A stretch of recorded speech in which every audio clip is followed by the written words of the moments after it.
خوشنما اور قیمتی موتی دربار شاہی لگا ہوا تھا۔ سلطان محمود غزنوی رحمۃ اللہ علیہ تشریف لائے۔ تمام وزراء اور امراء حاضر خدمت ہیں۔ بادشاہ سلامت کے ہاتھ میں ایک موتی تھا۔ اس نے وہ ہیرا وزیر دربار کو دکھا کر پوچھا، اس موتی کی کیا قیمت ہوگی؟ وزیر نے اچھی طرح دیکھ بھال کر عرض کی، حضور نہایت ہی قیمتی چیز ہے۔ غلام کی رائے میں 1 من سونے کی برابر اس کی مالیت ہوگی۔ بہت خوب، ہمارا اندازہ بھی یہی تھا۔ سلطان نے حکم دیا، اسے توڑ ڈالو۔ وزیر دربار نے حیرت سے سلطان کی طرف دیکھا اور ہاتھ باندھ کر بولا، جہاں پناہ اس موتی کو کیسے توڑوں؟ میں تو حضور کے مال و منال کا نگران اور خیر خواہ ہوں۔ سلطان نے کہا، ہم آپ کی اس خیر خواہی سے خوش ہوئے۔ تھوڑی دیر بعد سلطان نے وہی موتی نائب وزیر کو دیا اور اس کی قیمت دریافت کی۔ وزیر نے عرض کیا، حضور عاجز ہوں اس کی قیمت کا اندازہ کرنے سے۔ حکم دیا، اچھا اسے توڑ دو۔ وہ عرض کرنے لگا، قبلہ عام ایسی بیش بہا قیمتی موتی کو کیوں توڑوانا چاہتے ہیں جس کا ثانی ملنا محال ہے؟ ذرا اس کی آب و تاب اور چمک دمک تو ملاحظہ فرمائیے۔ سورج کی روشنی اس کے سامنے ماند پڑ رہی ہے۔ میں شاہی خزانے کا نگہبان ہوں، اس سے توڑنے کی کیسے جرأت کر سکتا ہوں؟ سلطان نے اس کی فہم و فراست کی تعریف فرمائی۔ پھر چند لمحوں کے بعد وہی موتی امیر الامراء کو دیا اور کہا، اسے توڑ ڈالیے۔ اس نے بھی عذر پیش کر کے توڑنے سے معذرت کر لی۔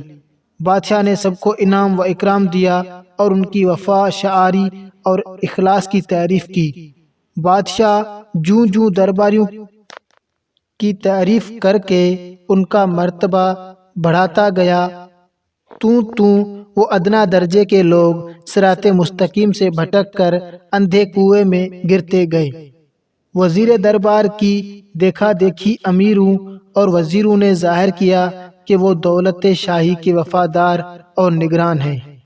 آزمائش اور امتحان کے لمحوں میں تقلید کرنے والا ذلیل و خوار ہوتا ہے۔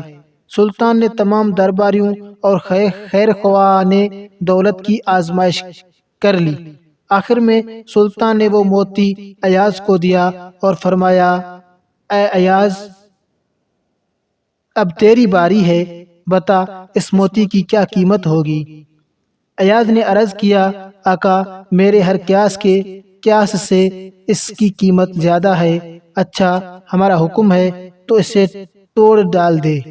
ایاز نے فوراً اس ہیرے کو ٹکڑے ٹکڑے کر دیا۔ وہ غلام آقا کے طریقے امتحان سے آگاہ تھا، اس لیے کسی دھوکے میں نہ آیا۔ موتی کا ٹوٹنا تھا کہ سب درباری کیا، امیر کیا، وزیر بری طرح چلا اٹھے، ارے ارے بے وقوف، تیری یہ جرأت کہ ایسا نادر و نایاب موتی توڑ ڈالا، ذرا خیال نہ کیا کہ کس قدر نقصان کیا ہے؟ ان کا واویلا سن کر ایاز نے کہا، اے صاحبو، ذرا دل پر ہاتھ رکھ کے بتاؤ کہ موتی کی قیمت زیادہ ہے یا حکم شاہی کی؟ تمہاری نگاہ میں سلطانی فرمان زیادہ وقعت رکھتا ہے یا حقیر موتی؟ تم نے ہیرے کو دیکھا، اس کی قیمت اور چمک کو دیکھا، مگر اس حکم دینے والے کو نہ دیکھا۔ وہ روح ناپاک اور بد خصلت ہے جو ایک حقیر پتھر کو نگاہ میں رکھے اور فرمان شاہی کو نظر انداز کر دے۔ جب ایاز نے یہ بعید سر عام کھولا، تب تمام ارکان دولت و منصب کی آنکھیں کھلی۔ ندامت اور ذلت سے یہ حال تھا کہ کسی کی گردن اوپر نہ اٹھتی تھی۔ سلطان کے سامنے یہ عذر پیش کرنا چاہا کہ وہ خیر خواہی مال میں شاہی فرمان کی اہمیت کو بھول گئے تھے۔ سلطان نے کہا، معمولی پتھر کے مقابلے میں تم میرا حکم توڑنا زیادہ ضروری سمجھتے ہو۔ یہ کہہ کر شاہی جلاد کو حکم صادر کر دیا کہ ان سب نافرمانوں کی گردنیں اڑا دو۔ ارکان دولت خوف سے تھر تھر کانپنے لگے۔